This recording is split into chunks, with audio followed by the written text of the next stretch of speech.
Hey guys, it's Ellie. I have an Instagram account if you don't know, which is proud of WDW. So go follow that if you want. I'm going to be doing a basic tutorial with just simple transitions like zoom ins, position, and rotation. So first I'll open up After Effects. Make sure you have your audio ready. So I'll get that. Going into After Effects, click on New Project. And then grab your audio and you just grab the file and drag it in. I get my audio files from using the Repost app for Instagram. Then grab all your pictures that you want to put in the edit. Then you just grab it from over here. This is where all your photos and videos are held. So that's where everything is in After Effects. So you can just grab your first photo and drag it in onto the first keyframe, which is here. And then basically, we'll size it down later, but put it on the beat. And then grab your next one. Then you go in and you're going to scale them all. The main thing I do though is to make sure that motion blur is on. So doing this, it's the little circle switch. This makes everything have like a blur when you have your transitions, so it's smooth. And also with doing that, you have to click this one over here, so it's enabling them all basically. So make sure that's on, or else your edits are gonna look very choppy and bad. Then I'm gonna scale them. So I click the S on my keyboard, or you can click the little arrow and all your different ones are here, so position. Then you click scale and just size it to where you want. I'm just gonna bring that more to the center. Okay, so starting off with the zoom in now. So the zoom in, basically using scale, which you can access by clicking the S on your keyboard, or you can click the down arrow and then it's down here as well. I always click the S. So you can click scale on your keyboard and set a keyframe, and then go to the last one and bring it in however far you want. I'll just bring it in 150, and then you're going to use your mouse to drag it across the keyframes, highlighting them, right click, go keyframe assistant, and then go easy ease. This makes it smooth. So then next thing you need to do is go to the graph editor, so it's this button here. Click on it, and then you have this looking thing. Basically click on the red line, so it pops up with these yellow lines, and then you're gonna grab the end and drag it inwards, however far or fast you want it to be, depending on your edit. And then also grab this one and bring it down so it nearly meets. So, and then to bring it over to the next picture, basically I'm going to make this one go from being like out to in. So I'm firstly going to scale it to my picture, and then I'm going to go to my effects and presets over here and type in motion tile, and then double click on it, or you can drag it onto it. Tick mirrored edges. Now what I'm going to do is I'm going to set my first keyframe at the end of the edit, because we're starting with this part of making the transition continue. So we'll click the keyframe and then go to the first keyframe of your photo, and then I'm just going to zoom out a bit, probably to about 33 I guess. And then do the same thing, so you highlight the keyframes, right click, go keyframe assistant and easy ease, and then come back to the graph editor, and now instead of going in this direction, we're going to go in this direction.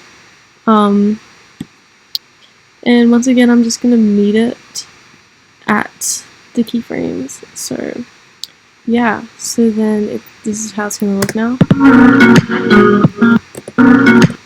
But yeah, so that's zoom in. Zoom out.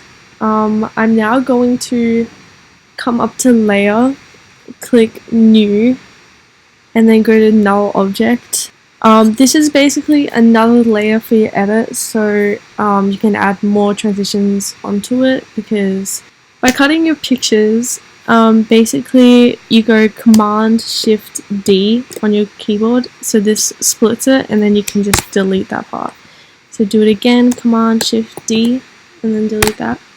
And then so that this links, you come over to here into Parent and grab this little whirl circle thing, and then you just click on it, and it comes up with this thing, so you can attach it to anything, but I want it so that it parents onto the null one. So this means I can add another scale, so I'll click the stopwatch again, go to the end, and I'm gonna click 40.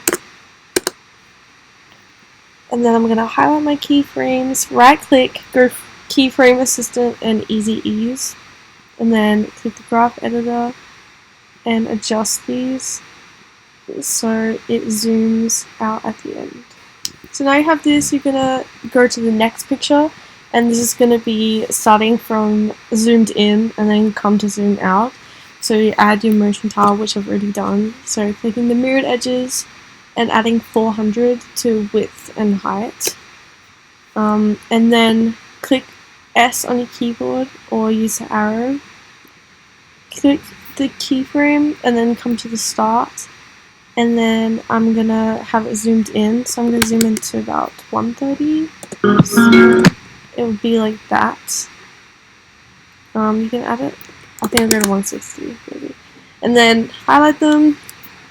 Right click it, keyframe assistant, easy ease, graph editor, and then adjust this again so that you're making it smooth. And then close it, and then so this is what you have so far. And then so now finishing with zooms, I'm gonna do a rotation one, clicking the R key on your keyboard. So yeah, so I'll click the rotation keyframe at the start of my clip. I'll just bring it over so it's completely start, and then you'll go to the end, and then you're going to type in 90, right click it, keyframe assistant, easy ease, and then graph editor, and then click on the line and adjust the yellow ones so it rotates at the end of it, so it's going to look like this.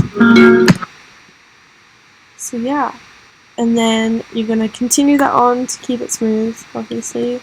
Just going to adjust this and add motion tile, doing 400, and then clicking the rotation one by clicking R on your keyboard, and then going to the end and setting one at 0, and then coming to the start and writing in -90.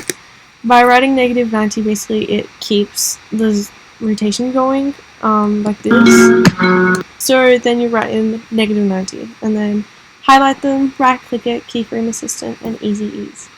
And then come back here, adjust it like usual, and then watch it. And then now onto position with finish rotation.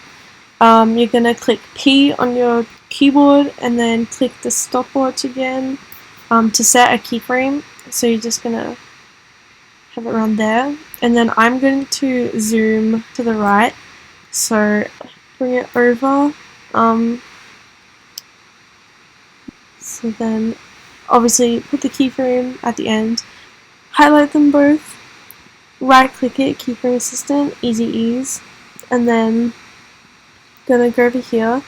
For position and position only, you have to click this button, so you have to click that so that you're able to complete it, rather than you can't click it for some reason. I don't know why. Click this one and then click the line and then adjust it like normal. So you have this. And then you're going to complete this transition by going to the next picture, adjusting it by using scale, adding motion tile, and then mirrored edges and putting on 400 to each.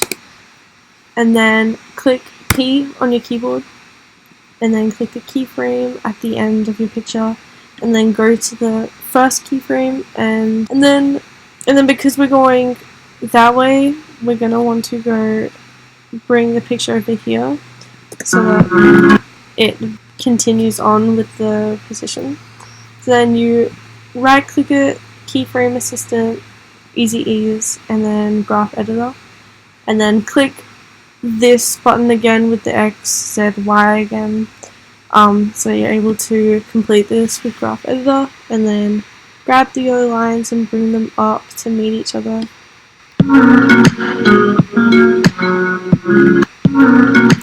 But yeah, that's using basic tutorial transitions in After Effects with zoom in, zoom out, rotation, and then position. And then I'm just going to show you how to render because some people are asking that. So to render an After Effects edit, you're going to want to come up to the top up here and click File, and then come down to here where it says Export, and then come across and click Add to Render Queue. And then if you want, you can get technical and adjust the settings and everything, but I don't really worry about that. I just make sure it's full and best, and that's it basically. So I'll click OK, and then I'll come over to the right and click Render, and then it just renders it all. Depending on all your transitions and overlays, it may take a while, but it shows you how long usually there. So yeah, and then it makes that sound to tell you when it's done. So here's the final product of the edit.